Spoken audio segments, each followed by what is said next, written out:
Breaking news చూస్తున్నాం. కర్నూలు జిల్లా ఎమ్మిగనూరు నియోజకవర్గంలో కురిసిన భారీ వర్షం కారణంగా కడివేళ్ల గ్రామం వద్ద కప్పల వాగు ఉధృతంగా పొంగి పొర్లుతోంది.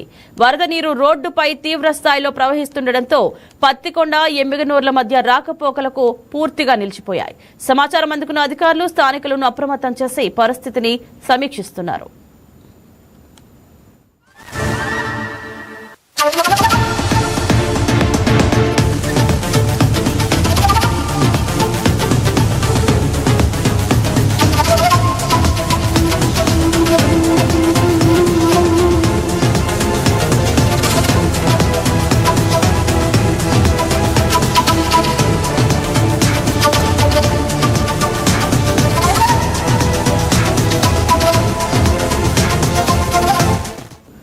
కర్నూలు రూరల్లో 56.2 మిల్లీమీటర్లు, కర్నూలు అర్బన్లో 48.6 మిల్లీమీటర్లు వర్షపాతం నమోదైంది. ప్రధాన రహదారులు జలమయమయ్యాయి, కాలువలు పొంగి పొర్లాయి. జిల్లా మొత్తంగా సగటున 9 మిల్లీమీటర్లు వర్షం కురిసింది. జూన్ నెల సాధారణ వర్షపాతం 77.7 మిల్లీమీటర్లు ఉండగా ఇప్పటి వరకు 46.1 మిల్లీమీటర్లు వర్షపాతం నమోదైంది.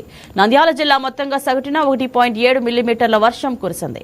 నంద్యాల జిల్లాలో జూన్ నెల సాధారణ వర్షపాతం 77 మిల్లీమీటర్లకు కాగా ఇప్పటి వరకు 58.4 మిల్లీమీటర్లు వర్షపాతం నమోదైంది. ఉమ్మడి జిల్లాలో ఎల్ నీవో ప్రభావంతో తొలకరి నిరాశజనకంగా సాగుతోంది.